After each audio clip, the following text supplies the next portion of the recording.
Tenth twelfth class की preparation और government job की तैयारी के लिए हमारे चैनल को सब्सक्राइब और शेयर करें।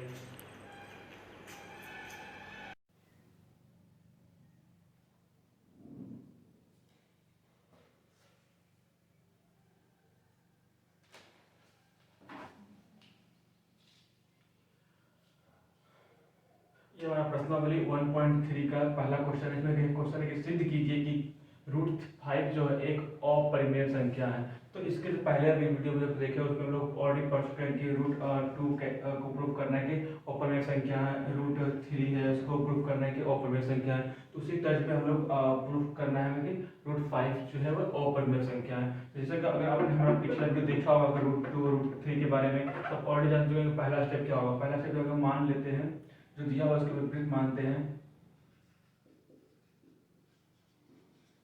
मान लिया √5 एक परिमेय संख्या है। तो पहला क्या स्टेप मान लिया कि √5 एक परिमेय संख्या है। तो अगर √5 एक परिमेय संख्या है, √5 अगर एक परिमेय संख्या है, तो हम लोग √5 को a/b के फॉर्म में लिख सकते हैं, जहां a और b जो है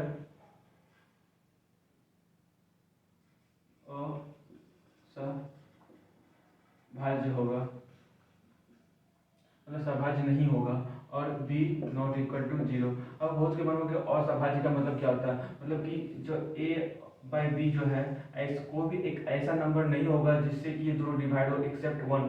एक को छोड़ के कोई ऐसा कोई भी नंबर नहीं होगा जो दोनों को भागा देता हो। जैसे मान लो कि तुम्हारे पास नंबर है 2/3, ये एक प्राइम नंबर होगा, परिमेय नंबर होगा, क्योंकि 2 को हम 1 से भागा लगा सकते हैं, लेकिन 2 को हम 2 से भागा लगाएंगे, लेकिन 3 को हम 3 से भागा 2 से भागा लगा सकते हैं। तो ये एक परिमेय संख्या हो जाएगी। उसी तरीके से 4/2 ये एक परिमेय संख्या नहीं होगी, क्योंकि ये 2 से लग जाएगा, ये भी 2 से लग जाएगा, ये परिमेय नहीं होगा और ये परिमेय होगा। इसीलिए अगर कोई परिमेय संख्या है तो हम उसको a/b के फॉर्म में लिख सकते हैं, जैसे इस तरीके से लिख सकते हैं, और ये दोनों में सहअभाज्य होगा, मतलब अपने आप किसी और नंबर से दोनों में भागा नहीं लग सकता है। अब क्या करना है, इसको पहला स्टेप क्या करना है, दोनों पक्षों को वर्ग करने पर, दोनों को वर्ग करेंगे तो क्या हो जाएगा, रूट ऐसे इसको लिख देते हैं, √5 का स्क्वायर a/b का स्क्वायर। तो क्या होगा, √5 का स्क्वायर कितना होगा 5, और a/b का स्क्वायर क्या होगा a²/b²। तो इसको हम लोग लिख सकते हैं 5b² = a²। इसको हम मान लें इक्वेशन 1। तो यहाँ पर हम लोग देख सकते हैं परिमेय का फॉर्मूला था कि यहाँ देख सकते हैं जो है 5 जो है a² पर भागा दे रहा है। यहाँ लिख सकते हैं अगर 5a² को विभाजित करता है तो इसलिए 5a को भी विभाजित करेगा। इसका एक छोरों में p a² को विभाजित करता है तो p a को भी विभाजित करेगा। उसी तरीके से 5 जो a² को विभाजित करता है तो 5a को भी विभाजित करेगा। तो हम लोग यहाँ पे लिख सकते हैं 5c = a। इसको इक्वेशन 2 मान ले। अब बहुतों के मन में होगा कि यहाँ पर c कैसे आ गया, यहाँ पे तो 5 से b² दिए तो 5 को a से कर देंगे, लेकिन अगर कोई नंबर है, मान लो कि a कोई नंबर है जिसको हम 5 से भागा दे सकते हैं, मान लो कि a को तुम लोग मान लिया कि 10 15 20 कुछ भी मान लो, उसको अगर 5 से देंगे तो यहाँ पर c तो कुछ तो वैल्यू आएगा। मान लो a होगा हमारा 10 तो c क्या होगा हमारा 2 होगा, तो यहाँ पे कुछ तो होगा तो उसी के लिए c माने। अगर a 15 होगा तो यहाँ पर c क्या होगा 3 होगा, a 3 होगा। a हमारा 20 होगा तो यहाँ पर c क्या होगा हमारा 4 होगा। तो उसी तरीके से यहाँ पर c आएगा। क्योंकि एक लड़के ने कमेंट में पूछा था कि सर यहाँ पर सी कैसे आ गया, तो उसके लिए अब इक्वेशन 2 को इक्वेशन 1 पर प्रयोग करने पर, अब इक्वेशन 2 को हम लोग इक्वेशन 1 में डाल रहे हैं। यहाँ क्या है ए स्क्वायर, तो क्या हो जाएगा ए स्क्वायर का वैल्यू कितना हमारा 5c, यहाँ क्या हो जाएगा 5b square is equal to 5 × 25 c square. अब यहाँ पर ये कट जाएगा 5 बार में, तो क्या हो जाएगा b square is equal to 5c square. यहाँ पर आप फिर कह सकते हैं कि जो 5 जो है b स्क्वायर को विभाजित करेगा, यहाँ पर 5 b स्क्वायर को विभाजित करेगा,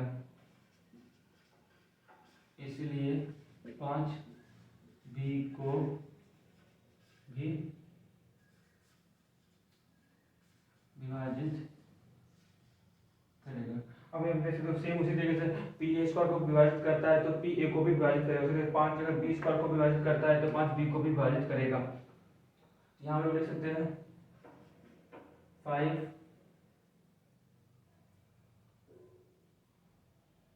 c is equal to B.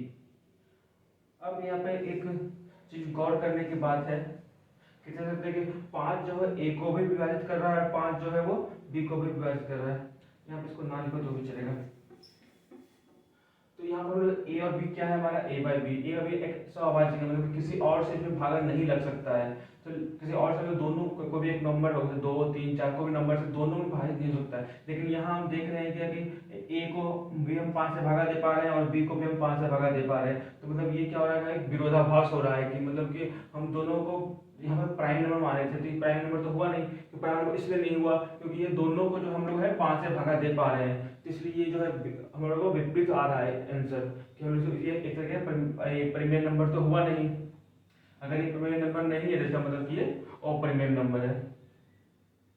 तो अगर एग्जाम में से क्वेश्चन आता है तो प्रॉपर इस तरीके से लिखना होगा, इक्वेशन 1 मान के सब से लिखना होगा तो ही प्रॉपर नंबर आएगा। अब इसको हम लोग यहाँ पर लिख सकते हैं, यहाँ में यह विरोधाभास हो रहा है कि जो a और b जो है वो सहभाज्य संख्या नहीं है, मतलब कि दोनों को हम 5 से भागा दे पा रहे हैं। ऐसा इसलिए हो रहा है क्योंकि हमने √5 को प्राइम नंबर माना था। इससे यह प्रूफ होता है, ऐसे मतलब सत्यापित होता है कि √5 एक अपरिमेय संख्या है। यहाँ पे हो गया। अगर किसी को समझ नहीं तो रिवीजन करवा देते हैं कि अगर मान लीजिए क्वेश्चन है कि सिद्ध कीजिए कि √5 एक अपरिमेय संख्या है, इस तरीके का क्वेश्चन जब भी आता है सबसे पहले क्या लिखना है कि मान लिया है कि √5 एक परिमेय संख्या है। अगर तो परिमेय संख्या है तो √5 को हम लिख सकते हैं a बाई बी के फॉर्म में, जहाँ b नॉट इक्वल टू 0 होगा। उसके बाद दोनों पक्षों को हम वर्ग करेंगे, दोनों पक्षों जब हम वर्ग करेंगे √5 का जो स्क्वायर होगा वो 5 होगा और a बाई बी का स्क्वायर क्या होगा, a square by B square होगा। उसको हम क्रॉस मल्टीप्लिकेशन कर देंगे तो 5b square equal to a square. यहाँ पर हम देख पा रहे हैं कि 5 जो है ए स्क्वायर को विभाजित कर रहा है। अगर 5 ए स्क्वायर को विभाजित कर रहा है तो इसलिए 5 ए को भी विभाजित करेगा, तो हम लोग इसलिए 5c इक्वल टू a। यहाँ पे लोगों को मन में आएगा कि c कैसे आया, तो c इसलिए आया कि अगर a का वैल्यू 5 है तो c का वैल्यू 1 होगा, अगर a का वैल्यू 10 है तो c का वैल्यू 2 हो जाएगा, a का वैल्यू अगर 15 है तो c का वैल्यू 3 आएगा होगा। इसीलिए हम लोग ऐसे लिख सकते हैं ना 5 × 3 इक्वल टू 15। ठीक है, एक वेरिएबल है तो इसलिए हम लोग c मान लिए, तो वेरिएबल को हम लोग c माने हैं।